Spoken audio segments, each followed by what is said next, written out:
कुछ एग्जाम्पल्स देखते हैं और उससे ये समझने की कोशिश करते हैं कि इस्लामिक फाइनेंशियल सिस्टम कहाँ कहाँ किस किस जगह पे कौन कौन सी इंडस्ट्री में पूरी दुनिया में इस्तेमाल हो रहा है। अब मेरा सवाल आप सबसे ये है कि क्या इस्लामिक फाइनेंशियल इंस्टीट्यूशंस और इस्लामिक बैंकिंग सिस्टम सिर्फ और सिर्फ इस्लाम में या एक स्पेसिफिक या पर्टिकुलर रीजन में ही इस्तेमाल होता है जहाँ पे इस्लाम है, या फिर पूरी की पूरी दुनिया में इस्तेमाल हो रहा है। सबसे पहले बातें करते हैं सुकूक की। सुकूक क्या है? सुकूक इस्लामिक फाइनेंशियल बॉन्ड्स हैं। सुकूक इस्लामिक फाइनेंशियल बॉन्ड्स सन 2000 में ऑफिशियल तरीके से इस्तेमाल किए जाने लगे थे, लेकिन इसका मतलब ये नहीं है कि इस्लामिक फाइनेंशियल सिस्टम में बॉन्ड्स यानी कि सुकूक कभी चलते ही नहीं थे। सिर्फ और सिर्फ साल 2000 में इनकी शुरुआत हुई। अगर हम येस्टर ईयर्स में चाहे बहुत पुराने एग्जाम्पल देखने की कोशिश करें तो इस्लाम में भी फर्स्ट सेंचुरी में और 7th सेंचुरी में हमें कुछ ट्रेसेस, हमें कुछ बिट्स के बारे में पता चलता है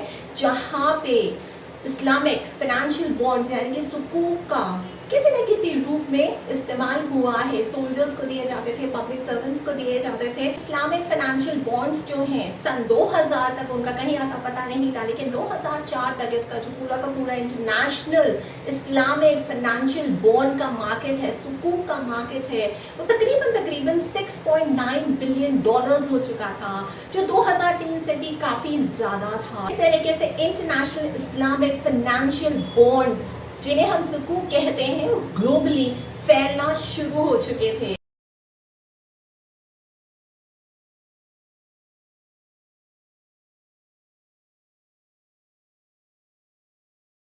अब हम बात करते हैं एयरक्राफ्ट इंडस्ट्री की। एयरक्राफ्ट इंडस्ट्री में सिर्फ और सिर्फ ऐसा नहीं है कि इस्लामिक देशों ने ही या जिन देशों में या जिन रीजन्स में इस्लाम प्रैक्टिस में है वहीं पे इस्लामिक फाइनेंशियल इंस्टीट्यूशंस के कॉन्सेप्ट्स या स्ट्रक्चर्स को इस्तेमाल किया जाता है, या ट्रांजैक्शंस में उनका इस्तेमाल होता है, या फिर इन्वेस्टमेंट में, या फिर सेल परचेज में। जी नहीं, इसके अलावा अगर आप देखेंगे और समझेंगे और अगर और ज्यादा पढ़ने की कोशिश करेंगे, एयरक्राफ्ट इंडस्ट्री में भी 3 एयरलाइंस ने काफी अच्छे तरीके से इस्लामिक फाइनेंशियल इंस्टीट्यूशंस के स्ट्रक्चर्स को यानी कि लीजेस को इस्तेमाल किया है, जिनके नाम है थाई एयरवेज, सीरियन एयर और रॉयल ब्रूनी एयरलाइंस। इन तीनों ही एयरलाइंस ने इस्लामिक फाइनेंशियल इंस्टीट्यूशन के स्ट्रक्चर लीज को बखूबी शुरुआत में सबसे पहले आप कह सकते हैं इस्तेमाल किया था।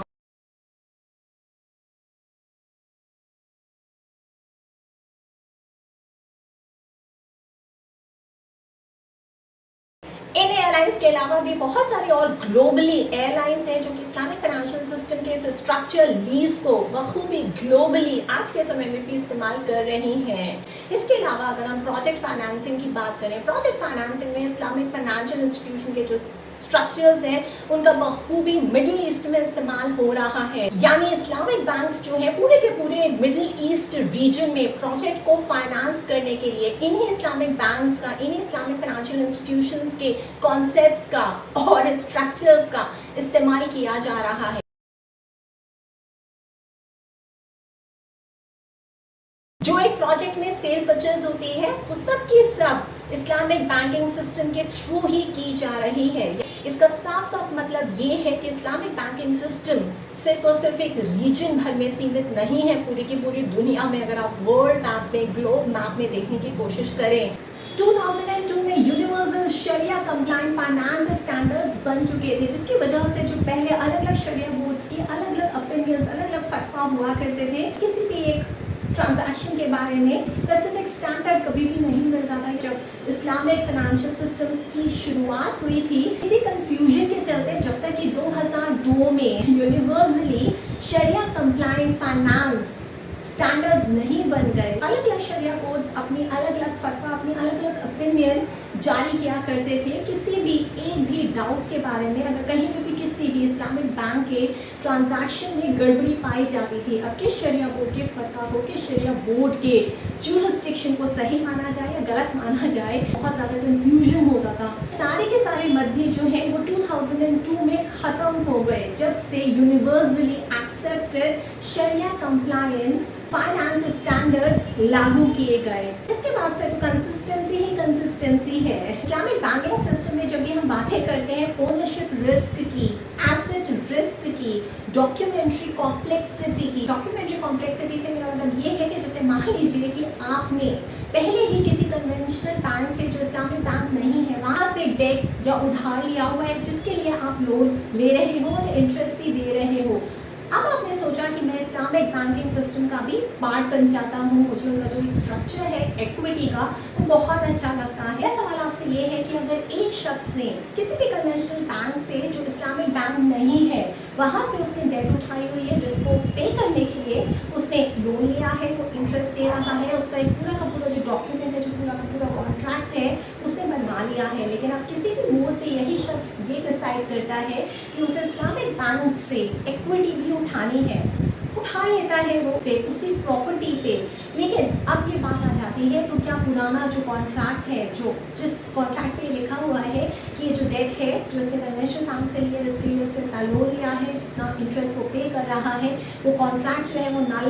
और वॉइड साबित हो जाएगा, उसे फाड़ के फेंक दिया जाएगा और एक नया कॉन्ट्रैक्ट बनेगा जिसपे डेट और इक्विटी के बारे में फिर से एक नया कॉन्ट्रैक्ट बनाया जाएगा, दोनों के बारे में मिला के लिखा जाएगा। तो क्या ऐसा पॉसिबल है? शरिया कंप्लायंस के हिसाब से आप एक ही डॉक्यूमेंट से, जो कन्वेंशनल बैंक से डेट ली है और इस्लामिक बैंक से इक्विटी ली है, उसके बारे में एक ही डॉक्यूमेंट नहीं बना सकते हो, क्योंकि उस डॉक्यूमेंट में जो आपने कन्वेंशनल बैंक से डेट ली है, उसमें जो लोन लिया है उसको चुकाने के लिए, उसको जो इंटरेस्ट पे कर रहे हो, वो उस पेपर शीट पे आ जाएगा, जो कि शरिया कंप्लायंस में नहीं खरा उतरेगा। इसी वजह से बहुत सारे ऐसे स्ट्रक्चर्स हैं जहाँ पे एक ही शख्स अलग कन्वेंशनल बैंक से भी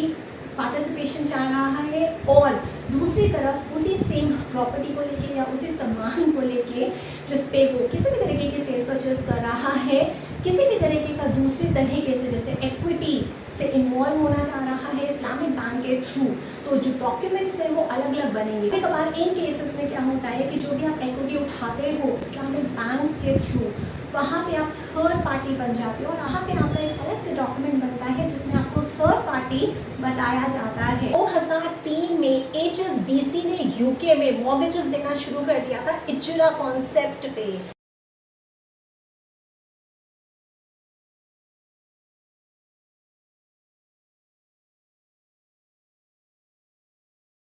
इसके अलावा भी अगर किसी और टॉपिक पे आपका कोई भी डाउट है, अगर आप चाहते हैं कि मैं आपको कोच करूँ, काउंसिल करूँ, मेंटर करूँ या फिर ट्रेनिंग दूँ, तो आप मुझे टॉपिक को व्हाट्सएप कर सकते हैं। मेरा नंबर है 9311659252। और अगर आप कोई एंटिटी है, कोई एनजीओ है, स्कूल कॉलेज यूनिवर्सिटी है, कोई प्राइवेट या ग्लोबल फर्म है, या फिर कोई एंटरप्रेन्योर है या कोई गवर्नमेंट एंटिटी है, अगर आप चाहते हैं कि ऑनलाइन मोड के जरिए मैं आप तक पहुँचूँ, आपके एम्प्लॉइज़ को कोच करूँ, काउंसिल करूँ, मेंटर करूँ या फिर ट्रेनिंग दूँ, तो आप मुझे प्रपोजल भी भेज सकते हैं। मेरा ईमेल एड्रेस है verma.roli@gmail.com। देखते रहिए स्किल पे आगे आने वाले बहुत सारे टॉपिक्स और भी आपकी पसंद की।